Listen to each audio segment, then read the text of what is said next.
and a very good day. The challenge today is to interpret European headlines, and I'm joined by two translators. That is McCotter of American Greatness. He's in the great city of Detroit, Michigan. And Judy Dempsey, a senior scholar for the Carnegie Endowment for International Peace. She is in the great city of Berlin. And the headlines are going in several directions, which is why I'm very glad my colleagues are here to help me. Some of them are exciting. They are headlines. Some of them are contradictory for headlines we've had 24 hours ago. Wonderful. A very good day to you, panel. We come to the confusion of headlines. 24 hours ago, the exciting headline, I believe, in the Financial Times, to the extent that anything disrupts the present disorder, Russia's Wagner Group pivots to European sabotage, say Western officials. Recruiters involved with fighter groups are said to be targeting agents for operations on NATO soil. It goes on to say that the Wagner Group is recruiting young Europeans or otherwise to undermine the credibility and confidence and security of Europe. That was 24 hours ago. Now we come to the Financial Times in these last hours, after the American holiday and the big markets are returned to action. Poland extends war reparations campaign to Russia. This includes the information that there are war reparations debates with the Berlin government underway. And now there are war reparations said to be in the future with the Russian government. I believe the reparations run in the T word, trillions. We're talking about a big number here. It is, however, mostly understood as rhetorical at this point, given where we are in the European turmoil. But it is important rhetoric because it has value at home in campaigning in all of these countries. There is also the news that Viktor Orban, who has faced a challenging election, unlike his previous iterations, gained from the visit by Marco Rubio, the Secretary of State, and the handshake, but is now seen as the best voice that the Russians have in NATO and EU. So the romance of Orban, launched by the Trump administration, contravenes the understanding that Orban is a troublemaker and an odd man out. That's enough contradiction. I go immediately to you, Judy. Poland is in dispute with both Moscow and Berlin. Budapest is in dispute with, name all the capitals, but not with the U.S. And then there is this matter of the Wagner Group, said to be deciding to attack NATO. Is this business as usual, Judy, or has something changed in the atmosphere that now everybody's picking at wounds? Good evening to you. Yeah, good evening, John. Well, the wounds are always there. And during the Cold War, the wounds weren't opened because of the Cold War.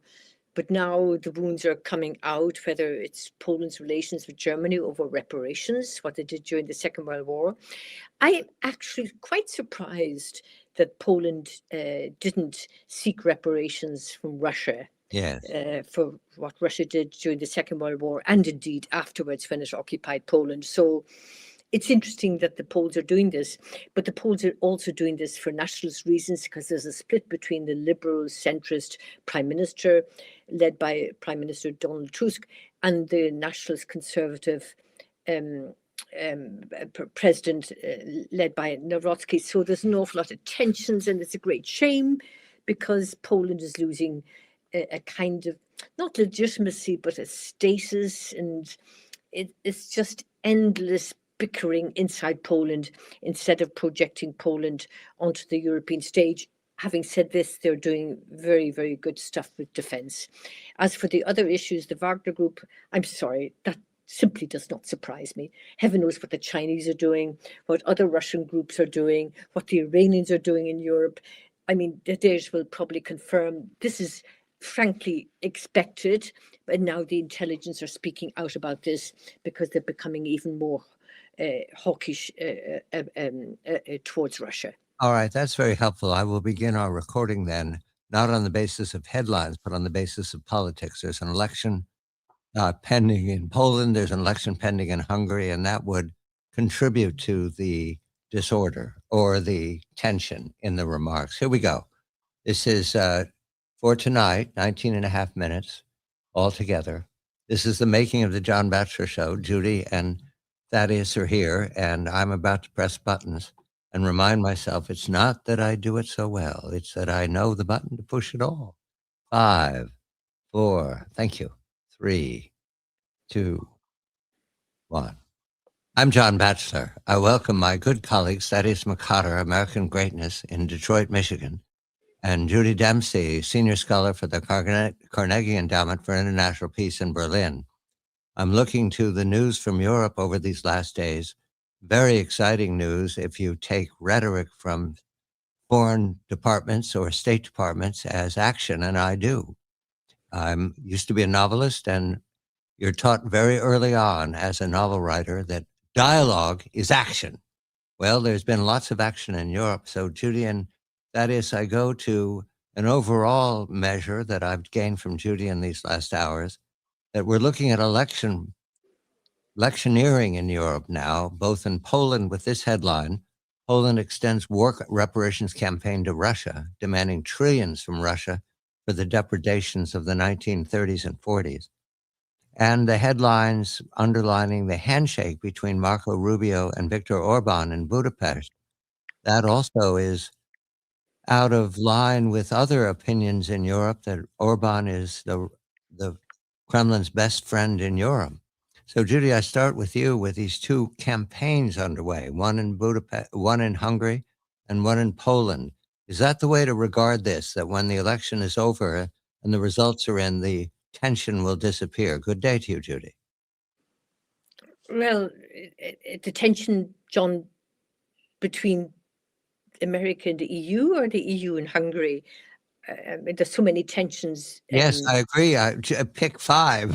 So I note that Mr. Rubio's visit with Budapest. Okay, let's deal with Rubio's visit to Right. Hungary, which, frankly, if he had assessed the Hungarian mood, pushing MAGA and everything else what Trump stands for, this does not go down well in Hungary, frankly. And he's done this to bolster Viktor Orban's standing. He's trailing 10 percentage points behind Peter Magyar, the opposition leader. But having an American interfere like this, and going at a time when actually Hungary buys Russian gas at a discount, sells it to the Hungarian public at a huge increase, and the difference is that this money is siphoned off to Orban's oligarchs, which investigative journalists have done in Hungary. And if you're going to tell me that Rubio's speech will go down very well, all the Hungarians just have to look at their paychecks and their bills to see what the Orban government has done over the last 10 or 12 years in terms of living standards and in terms of being pro-Russia, and actually saying that Russia is much better than the EU ahead of elections. What sort of world is Viktor Orban living in? And the Polish campaign, is that also reflected in the remarks about reparations? There isn't a campaign in Poland because there was a recent presidential election, which was won 18 months ago or whatever. Maybe there's local government elections. But this is about jostling between the centre-left Prime Minister Donald Tusk, a former senior civil servant in the European Union, and the Conservative Nationalist President Nawrocki, who is pushing a very anti-Russian line. It's very strange they're doing this now. I'm surprised they didn't do it a very long time ago, seeking reparations for what Russia did in Poland during the Second World War, and indeed during the Soviet occupation of Poland until 1989. So maybe he's playing a card here. Is this worth it? Do you do it now? The key thing is that actually what the president should be selling and what the prime minister should be selling is how Poland is actually beefing up its defense, spending more on defense, even considering a nuclear deterrent, and really being very, very robust when it comes to dealing with Russia. But this is a very strange claim to bring up at this stage. Thaddeus, you have a question for Judy. Yes, Judy, what do you make of reports regarding the Wagner Group's machinations in Europe? You know what it is? I actually am not surprised.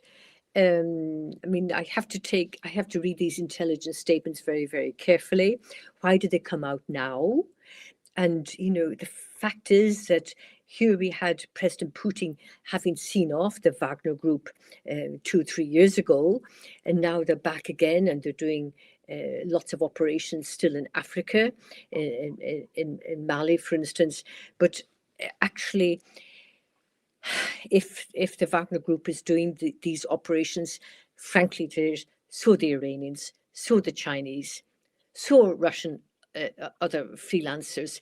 Europe is awash with all kinds of intelligence agencies and mercenaries trying to destabilize the European democratic institutions, and more importantly, and this is very important, trying to buy off young people to join the ranks with promises of money and everything, leaving alone that they're going to actually probably die when they're put into these operations. But I read it and I said, okay, but it really doesn't surprise me.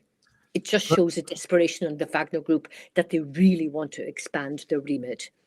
Uniting these concerns and all others, I'm going to presume we can find reactions to the speech by the Secretary of State at the Munich Security Conference in these last days, which at the time, from the video, gained a standing ovation from the gathered leadership of Europe, the European Union and NATO. And it was interpreted, the Secretary Rubio's remarks, as benign and looking to make up some of the separation that has happened the last year with the Trump administration and NATO and the Trump administration and EU. 24 hours after that, however, I read an interpretation saying the standing ovation was aspirational, not in fact a reward for saying the right things, and that some in the European Union interpret Mr. Rubio's remarks as no different than the remarks made by Secretary Vance a year before. In other words, the Americans can withdraw their support, and especially the umbrella, the nuclear umbrella, at any moment. And it is time to get on with organizing Europe apart from the Americans. Judy, this is quantum history. Everything happens. So is there one reigning opinion of Mr. Rubio's speech that is more than any other, or are we going to consider all possibilities, good, bad, and no change? I think Rubio's speech was quite vapid. He wanted to press all the right buttons about the history and the different traditions that the Europeans and the Americans have and so on. But it was lightweight, didn't mention Russia, didn't mention China. He stood up a meeting. He said he was too busy to meet with the Europeans, the leaders, the French, and the German, and the British leaders with Zelensky, because he was too busy. And this was a speech that actually it wasn't very reassuring. His message was, Europeans, you have to get your act together, and we have our own interests, and you have your interests. Yes, we'll still sort of like each other so much, but the tone was very, very strange. And what it omitted said an awful lot about this Secretary of State of the United States. Thaddeus, you have a comment and question for Judy? Just a question for Judy. What would you have preferred him to have said? What would have gone over better in your eyes with that group? It's a great question, Tyler. It would have been really interesting had he said, here we are with Russia. And he, is anything going to happen with these peace talks? Here we are with Russia bombing the infrastructure of Ukraine. Nothing about this. Here we are with Ukraine 4 years into the war, what they're doing. Here we are with China, and not a breath of it whatsoever. And so it was a soft speech, and I think some hard-hitting issues would have gone down much better than the nostalgia for the times long gone, and maybe we can repair some of the things, but repair was not the agenda. Actually, his message was to the Europeans, you have to get on with it. But for me, just covering the speech, I was very disillusioned with it. And this is a foreign secretary, a secretary of state who knows exactly what buttons to press, but they were the wrong buttons to press at the Munich Security Conference. We're speaking with Judy Dempsey of the Carnegie Endowment for International Peace, a senior scholar in Berlin. Thaddeus McCotter of American Greatness is in Detroit. The matter that's hanging fire in the United States right now is the question of the Trump administration and its relationship to Europe. But what Europe? When we come back, who is the leader of the next phase of European American guidance? Because there are significant voices under pressure or about to leave. I'm John Batchelor. I'm John Batchelor with Judy Dempsey of the Carnegie Endowment for International Peace in Berlin, a senior scholar, and Thaddeus McCotter of American Greatness in Detroit, Michigan. Judy, in listening to reactions to Secretary Rubio's remarks, there was the sort of, we remind you, John paragraph that the president of France, Mr. Macron, who's outspoken about European leadership and what must be done in defense matters, is leaving. Keir Starmer, the British prime minister, in a very strong position in parliament by the number of Labour seats, is said to be continually pounded by his own party, and these are his last days, are some of the headlines in London. In Berlin, Mr. Merz is troubled not just by Poland, but by the rise of the AfD, which is antithetical to many of the goals that the European leadership aspires to: defense spending, guidance, security, matters like that. And I could go down the list of other leaders who are waiting for a leader to emerge. Is that likely, or are we looking at something that was never meant to be, one voice speaking for all of these different governances? Merz is trying to speak with one voice, given what you said, the weakness of Emmanuel Macron, the president of France, and all the problems facing the Prime Minister of Great Britain, Keir Starmer. And, Spain is relatively stable. The Baltic states are relatively stable. Poland has its problems. But Merz has a couple of problems. We've been through this before. The internal wrangling in this conservative-led coalition, which includes the Social Democrats, endless discussions over pension reform, over school reform, over health reform, over working time. It's so introverted, parochial, domestic. Maybe all politics is domestic, even though Merz is trying to be a great foreign policy player, and his speech at Munich was very, very good, especially when he was asked about Russia.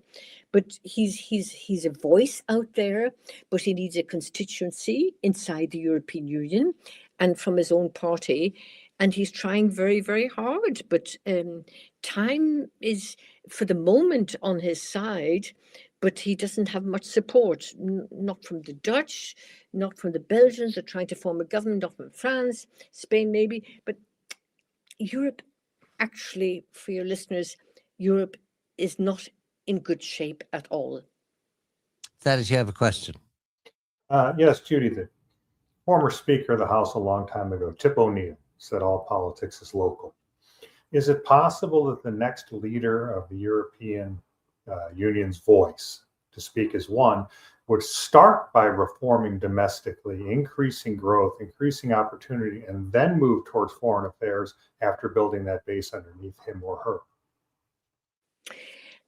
This is a great question, because the European Union has all the, I hate this technocratic word, all the instruments, all the treaty treaties at its disposal to actually push forward on competitiveness, to push forward on coalitions of the willing, to push forward on enhanced cooperation when it comes to defence and security.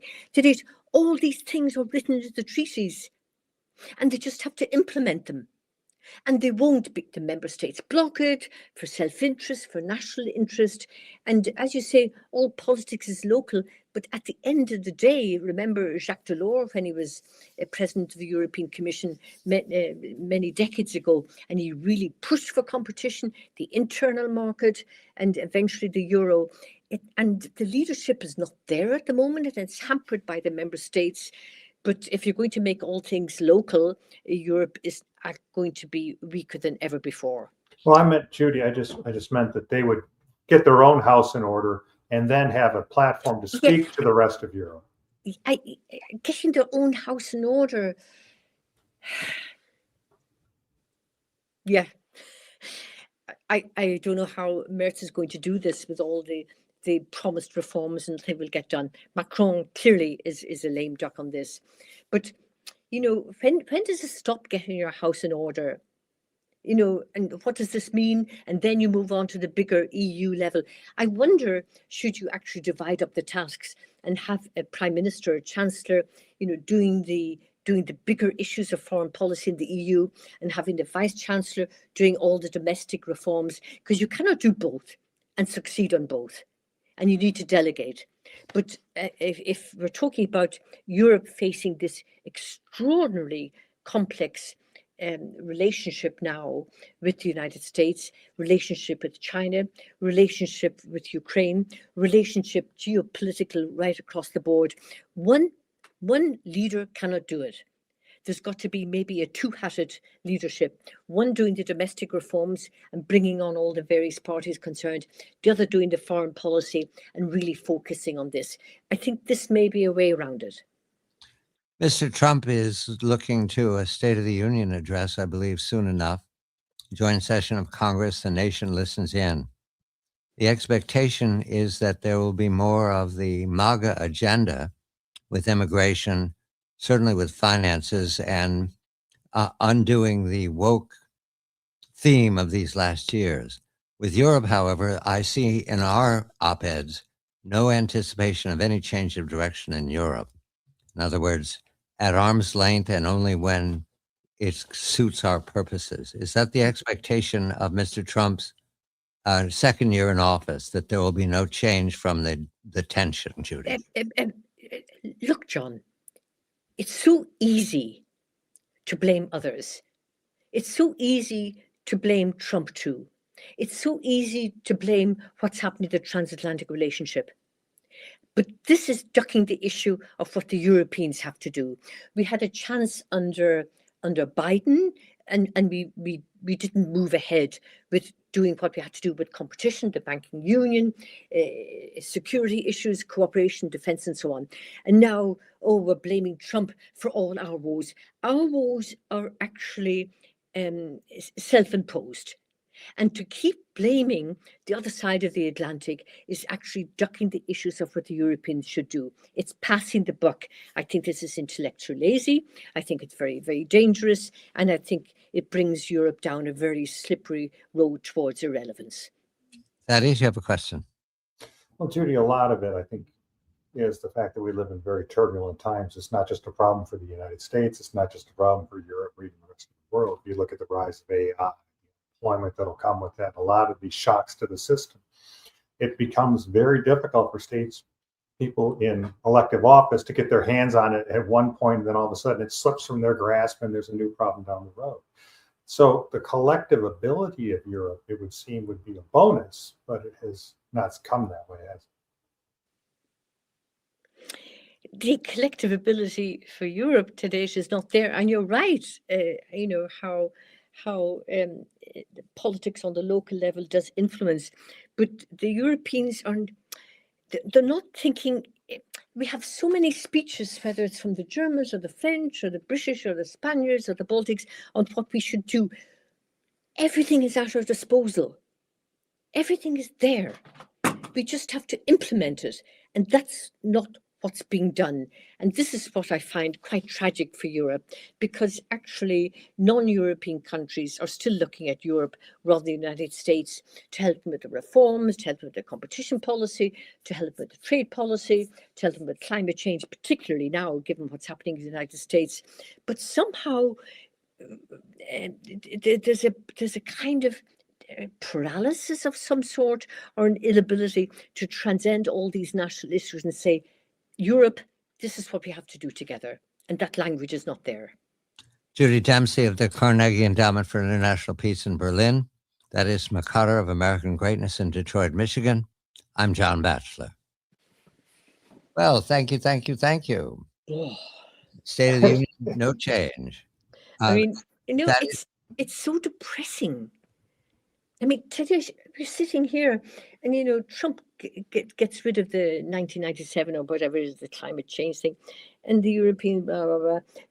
You have this such a. It's not an inertia. It's what you're saying. Besot by internal politics. We're losing it. I'm very, very pessimistic that Europe is losing it. And von der Leyen, the president of the European Commission, she's not up to it. And it's become such a bureaucratic machine, and all her advisors. And they say, press all the right buttons, but so little is implemented. That's what depresses me. Well, the opinion here in the United States by the Republicans is that Europe's not a concern. That is, how would you characterize MAGA's opinion of Europe? I mean, how could it be concerned? I mean, I think that. Go ahead, Judy. I didn't mean. Go ahead. All right. Well, anyway, I think MAGA looks at Europe almost as they would look at a blue state. I think that's just a thumbnail sketch of it. I think that's how it is. And I don't know that a whole larger swath of the interests and necessity. The MAGA foreign policy really just is a lot different than the post-Cold War, in the sense that they really want to marry domestic U.S. interests to any type of international relation. Whereas I think after the Second World War, the United States was much more in a position of leadership and was willing to take a hit for the team, shall we say. I think those days are almost over. And like I was saying with Judy, a lot of that is how they felt that has impacted us domestically through the age of globalization and the loss of the industrial belt and everything else. So you have those types, especially blue collar workers, that think that in many ways international engagement was ripping them off. It was a danger to them. And so that's just a thumbnail sketch of it. It's a limb, if you will, of the foreign policy of MAGA. I think there's something else. I think it's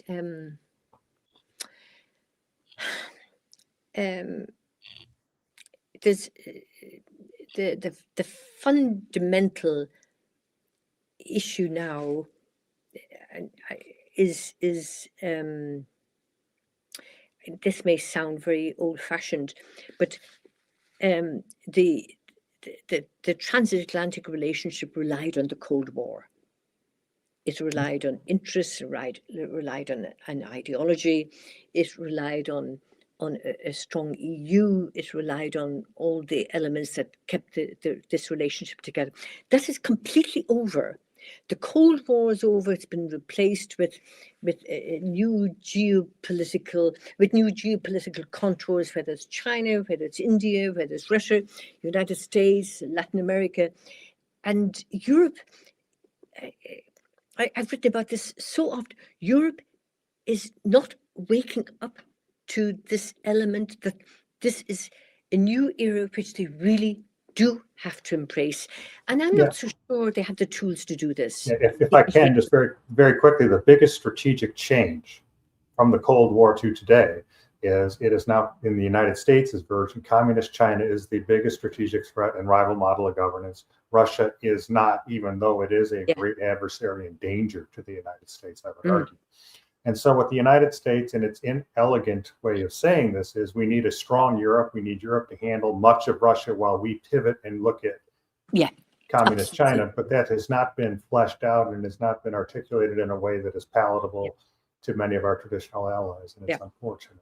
Completely agree with you on this. Completely agree. Does the EU regard China as an adversary? What is the EU? I don't know. I'm just Exactly, many of the member states of Germany, agonizing about, its trade relationship with China declining. Adversary in terms of our way of democracy, of free elections, of interference, Well, of I cyber meant supporting others. the way it's moved here, the story, and I'm going to say it's moved from competitor to hostile.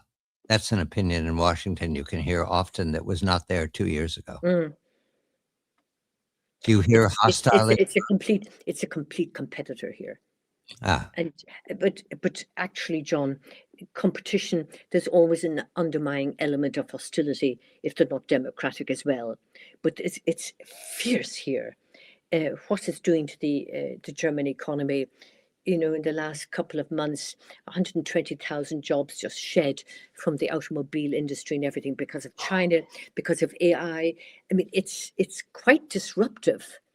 And the Europeans and the German economy, we have to address. And it's, you can't use flippant words on this. It's a huge problem on the future economic strength of Europe. What I can't stand anymore. Oh, it's a country of a block of 450 million consumers. I'm sorry. What does that mean? When you have growing unemployment, when you've got the role of AI, Right. when you've got the role of China. These are numbers these are the feel-good factors. And for me, they're quite meaningless and they're glib. What we have to really address is actually our future in this new world order. And as a European sitting here, I get very, very worried about that we're not actually prepared to deal with these immense shifts, and they're not going to go away. This is the thing. China is on a roll. It goes up and down, a trajectory, and so on. But Europe is still sleepwalking in a strange kind of comfort zone. I observe from the outside, and I take the lead. We will have I believe State of the Union is the 20th. Thaddeus, did you get a date on that? I didn't write it down. I had not paid that much attention as to when the State of the Union will be addressed. Lucky thing. I think it's next week, but I'm not sure. I'll check on that. If It's you not. said something interesting, I'm sure it'll pop up somewhere. It might even be tonight. It tells you how important it is, Judy. We don't know when it is. Oh, well. We don't expect. Thank you, Judy. Thank you very much. Big pleasure. Nice to meet you, Tyler. It's always very nice, these conversations. Oh, Well, I don't want to get depressed. We'll be optimistic next week. we will meet again next week. Thank you. Definitely. Good day to you. You got Judy all worked up. Well, the decline in population in Germany is alarming to the Well, Germans. as someone from Detroit, I feel her pain about the auto industry in Germany. Yeah. Believe me, we've been through that. We're going from we're fighting we're two-front confrontation today. That is, we're moving from Berlin, which is the banking and industrial center of the European Union once upon a time, to Tokyo, Japan, and our good colleague Lance Gatling of Nexial Research.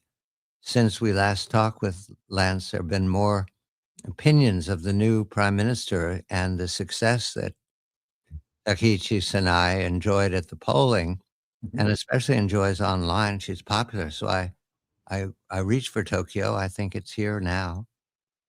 I'll click on it. Yes, indeed, Lance, a very good day to you. Thank you for joining. Hello, Wow. John. How do you hear us, Lance? I hear you quite well, thank you. All right, your voice is coming through wonderfully. Lance is in Tokyo to comment on, since the election, but also in general, Lance, about your view of East Asia now, given what we know of the Trump administration's so-called pivot to the Pacific, much attention, rhetorical attention to the adversarial relationship with China. But I would say even after the the election that Takaichis and I enjoyed, I mean, a clear mandate he has at the polls, it's not clear to me that the Trump administration has either changed an opinion. I couldn't even tell you what the Trump administration's opinion of Japan is. Is that a known factor in Tokyo, Lance?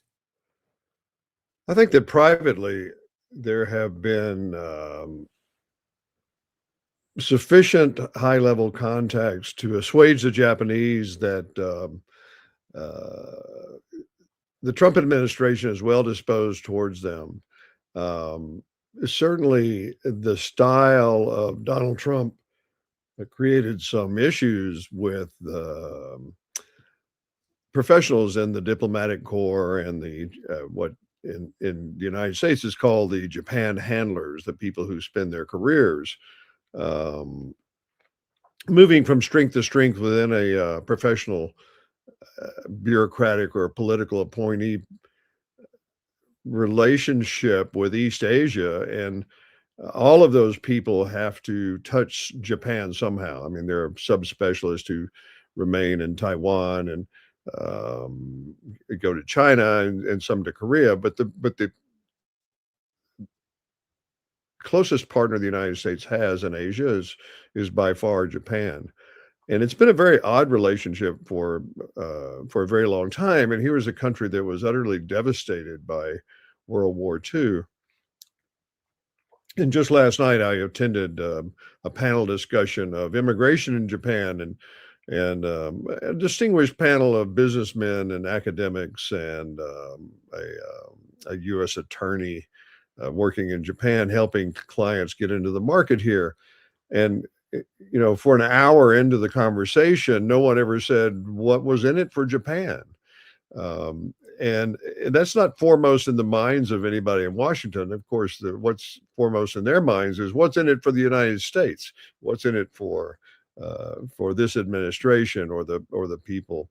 You have people who think strategically, and you have people who are thinking simply in terms of balance sheets and profit statements. So there's a whole range of folks. But as we discussed on your show last year, Takaichi Sanae-san is made of sterner stuff than one would have thought. And she was an understudy of Prime Minister Abe, who played his role with Donald Trump. I'll say that. And in the event of Abe-san, I don't think it was a role. I mean, it came across as very real, but he had a role to play as sort of the second fiddle in terms of massive ego in the room. And the Japanese, most of the Japanese politicians don't have a problem with that. And Abe-san, I remember many people who thought it was going to be a disaster when the bombastic and louder Trump would overshadow Abe in so many different ways. And I thought that he would play him perfectly, and he did. He actually used the pressures from Trump to get the Japanese to talk aloud, and for him to make promises that it was pretty astonishing given the fact that he couldn't deliver on many of them, but he got his administration and the country to come along, doubling the defense procurement budget, making serious strides in revamping the organization of the self-defense forces. And Takaichi Sanae is of that ilk. She enjoys herself. I think you can tell. She may be just an actress who's fooled a lot of people, but I think she's enjoying her role, and she enjoyed the pretty direct tweets. A bit odd from a president talking about an election in a parliamentary system, voting for the prime minister when no one can actually vote for the prime minister except the people in her district. It's been quite amazing, given the 25 years I spent here trying to get the Japanese to move off top dead center and get going on some of these issues. And Donald Trump has done it almost single-handedly. Certainly has a bureaucracy in the Department of War and the State Department, who have many professional folks, many of whom I know, who are working very hard on this. But they have moved right into an administration that's taken on quite a range of almost epical motions in the Japanese. She claims that they want to amend the Constitution to recognize the right of the state to defend itself, to make the self-defense forces, which we have discussed here before, make the self-defense forces actually a military, recognize them as a military rather than have this sophistry that would have a very heavily armed civil service with guided missile destroyers and cruisers, almost cruiser class destroyers, and face it square up and say Japan does have a military, it does have the right to protect itself, and it has the right of a sovereign nation to control its territory and to engage in defense arrangements with other countries. All of this Japan had denied itself based upon the post-war Constitution, which has not been changed in the 70 years since it was promulgated. Let's record some of your thoughts here and get a few minutes of this into the radio show. Okay. Because Japan is not, Thaddeus, I generalize only briefly. Thaddeus, Japan does not come up in the rhetoric that we hear from the MAGA foreign policy. Do you hear it, Thaddeus? Well, I saw the president was very happy with the result of the snap election. But I mean, look, generally, you're not going to hear about a country unless there's problems. Am I right, Lance? The Japanese like it that way. In many of these issues, they don't want on their doorstep. Things are going well. Yeah, let's not screw it up, you know. Thaddeus, a little closer to the mic this time. Here we go. Just 10 minutes. And I'll start with the headline from Reuters in these last days. Japan's fragile economic recovery poses early tests. In other words, pocketbook for Takeichi Sanai. Here we go. We'll start with the numbers. 5. Thank you, Lance. 5, 4, 3, 2, 1. I'm John Batchelor with my colleague and friend Thaddeus McCotter, American Greatness in Detroit, Michigan. We go immediately to our colleague Lance Gatling in Tokyo, Japan. Lance is a principal for Nexial Research to help us understand, since the overwhelming and enthusiastic election results for Takeichi Sanai, the prime minister, there's a measure of the Japanese economy that talks about it in terms of fragile recovery, and that we know all pocketbook issues are the main driver for the vote and for the approval rating and for the confidence and health of the economy is everything for a prime minister. Takeichi Sanai enjoys a great deal of attention because of her firm stance in foreign policy, especially as a contest to the Chinese aggression. However, Lance, a very good day to you in Tokyo. The economic recovery is said to be fragile. What does that mean, given these decades of sluggishness of the Japanese economy? Good evening to you. Well, good morning, John. Good morning, Thaddeus. Every recovery in Japan is fragile. The Japanese are very adept at using modest terms to describe what can be quite advantageous advances in the economy or their politics or whatever. As we spoke off camera, they don't like the attention. They're not in it for the attention. They're in it for the process often, and they're in it for the long haul. So they take a very different view of it. What has happened recently, of course, is that the depreciation of the yen against the dollar has increased the cost of energy. Almost 100% of which is imported by Japan, and it also imports much of its food stuff, very high quality foods and staples that are in competition. Their buying is in competition with the best markets in the world, and it's expensive. The food is quite expensive. What they hope to do is to bring the yen back up closer in parity with the U.S. dollar, or at least recover somewhat, and that will lower the price uh, and put the dampers on inflation quite a bit and allow them to start addressing salaries. Salaries have been stagnant for a very long time here. The Japanese live fairly modestly by and large. They save a tremendous amount more than Americans, in part because their social net here has big gaping holes in it. You don't want to fall through a hole without a parachute. So they do tend to save a lot, but that doesn't mean they don't want more money. And certainly the unions are aware that they have had stagnant incomes for a very long time. They hope to address that. One of the more controversial, or at least popular, on one side popular, on the financial prudent side of things, a very controversial promise by Prime Minister Takaichi was to eliminate the 8% tax on foodstuffs, which is, as the Japanese, like I say, do buy very high quality foods, eat out a tremendous amount. And that would make a direct impact on the pocketbooks of the voters who overwhelmingly voted for the LDP and its minority partner. So they now have a super majority in the lower house. Thaddeus, you have a question for Lance.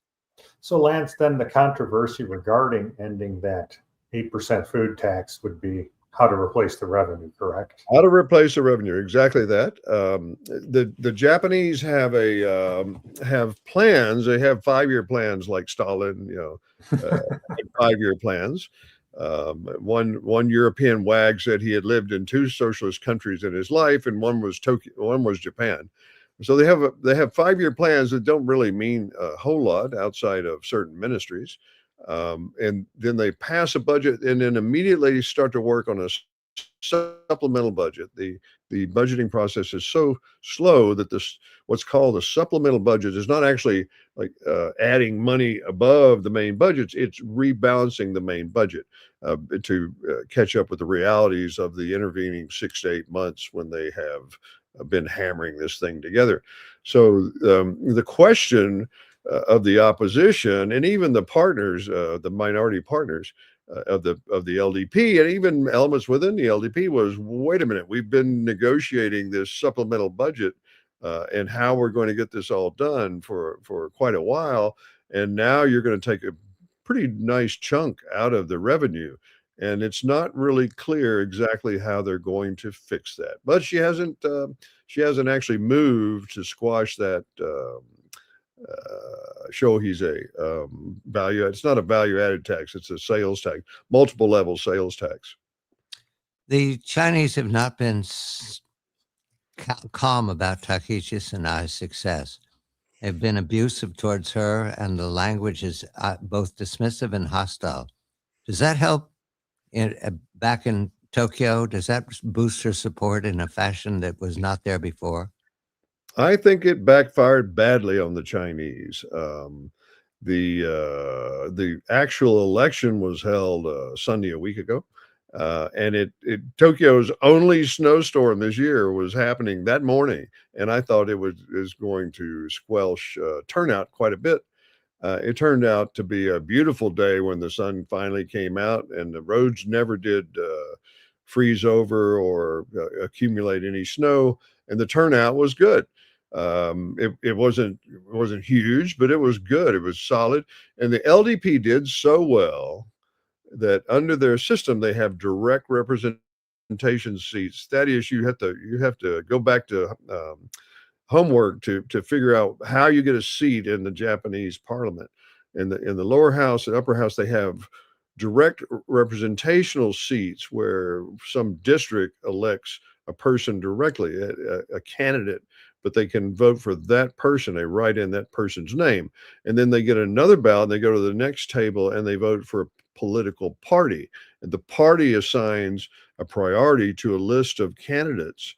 And those candidates in rank order of the decision of the party at the level. So the metropolitan Tokyo had, I think it's 10 of these candidates, proportional representation candidates. And that's where you get people like rock stars and sports figures that become a senator for a couple of terms because they're written in by everybody across the country. But the LDP did so well. Not only did they fill all the direct representation seats, they actually ran out of people to fill the proportional seats, and they ended up giving their major opposition party 6 seats, I think it was. A total of 14 seats went to minor opposition parties and a couple to the LDP's own minority coalition partner. They ran out of candidates. I guarantee you that's the last time that will happen. Dennis, you have a question for Lance. We have a couple of minutes. Yeah, Lance, the question is about the hostile and aggressive tone that the Communist Chinese are taking towards the prime minister. Has she done anything overtly to respond to that other than just living well? Yes, she lives well and she enjoys herself, and neither of these are forgivable in the eyes of the cadre. I assure you. Just the other day, I think it was yesterday, in New York, in the Security Council meeting, they had an agenda, and they were supposed to be speaking about the new head of the UN and what roles they wanted him to fulfill, or that person to fulfill, going forward. And in the middle of this, the Chinese representative started a diatribe against Takaichi Sanai as being militaristic and rearming, and we'll never allow fascism and revanchist. And I'm not sure that anybody listens anymore. At one point, if you had the news, it was dominated by corporate media that was trying to portray that there's this gigantic problem between China and Japan, and stay tuned until after the commercial and we'll give you more insight into it. And now even inside China, there are blocks of people on anonymous websites and talking back and forth about what a silly thing this is. And so of course there are detractors that certainly slam her. And we went over this in some detail. The statement was a reconfirmation of a 2016 law, a policy based on a law enacted in 2016. And she hasn't done anything beyond that vis-a-vis the Chinese, but she has talked about free and open. Seconds, Lance, 30 seconds. A free and open Indo-Pacific and a return to a rules-based order, cooperation, freedom of navigation of the seas, and that's directly aimed at Chinese efforts in South Asia and Africa to engage the would-be Chinese partners to stand up with them and by the way, do a lot of trade. Lance Gatling of Nexial Research in Tokyo, Thaddeus McCarter, American Greatness in Detroit. I'm John Batchelor. You describe a situation, Lance, that I think that the shorthand version of this is that Takaichi Sanai is living rent-free in the fear mechanism of the Chinese brain. Well, it's that's how they make that's how they get the crowds whipped up, and the grassroots demonstrations. It's almost as bad as Act Blue or some of the U.S. Leftist organizations that bust people off to some place and pay them to carry placards and raise hell. The Chinese do that quite a bit, but it doesn't seem to be taking. And even in Japan, the response by the opposition has been muted because they got stomped. They have to figure out what has changed. And the portrayal of Takaichi as some kind of raving lunatic, militarist who's going to march on Manchuria or Beijing is simply not true. She is a populist conservative in a vein that was very familiar to me as a conservative Southern American. I grew up around people like this, and most of them were Democrats at the time. Yeah, she strikes me as, I think I told you last time, very much like a Reagan type figure or a Thatcher type figure over there. And the Chinese communists are basically waving the bloody shirt to try to prop themselves up at home by painting her as a bogeyman and everything else. So I think she must be doing pretty well. She's making them miserable, which is all I could ever ask. I'm not a China watcher like some of the people, and you can apparently calibrate the degree to which there's real concern or animosity or spontaneity, which is pretty rare thing in given the system. But at the level at which people talk, is it a junior spokesman, a mid-grade spokesman, is the spokesman, is it a standing committee pilot member, on and on, and it's just not working. It's backfiring in a bad way. So I think it is going to be contained. And these economies, Japan, Korea, and China, are intertwined to a degree that makes NAFTA look like a joke. They are completely intertwined in many industries, up to the point where something like 25% of Japanese exports go to China, and where they in turn make more things to export to the rest of the planet. It's a very complex situation, and it's a fascinating time to be here, gentlemen. We just have a few moments. I do not hear or have not come across Japan's attitude towards artificial intelligence research and build out. Is that underway? And are they throwing money at it? They will be. It's coming up in the next budget cycle, I think, is when the money, serious money, actually starts to hit. There are a series of industries that I think it's 12 that the government has said they're going to pursue. Shipbuilding, they want to double the shipbuilding capacity of Japan. If you recall, in our youth, gentlemen, Japan was one of the leading shipbuilders, building nations. It was like something like 40% of the world's shipping was built in Japan. They invented zone ship construction and things that modernize shipping that's now used by the Chinese and everyone else, the Koreans in particular.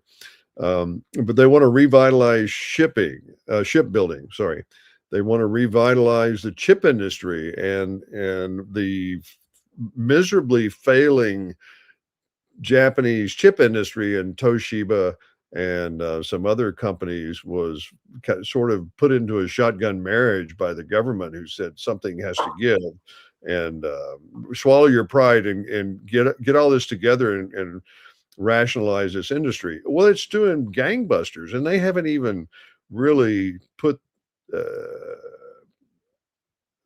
into effect what I believe is a quiet policy between Japan and South Korea to capture a lot of the onshoring, the bringing back of semiconductor manufacturing capability into friendly countries. It's not going to make the United States, because we couldn't staff those things if we could build them fast enough.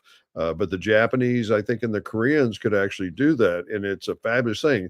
They had priced themselves out of the market earlier, but now there's so much more automation that labor costs, touch labor is almost non-existent. So you've got chips, AI, robotics. Of course, Japan is always leading on that. There's some life and health issue technology involved.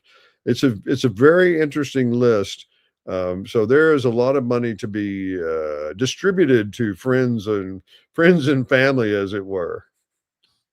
Wonderful. Well, I note, Lance, that Tokyo's success is a change in the weather for all of Asia, and we'll watch it with you going forward, because I do believe that Beijing language is Anxiety, not confidence. I think you're exactly right.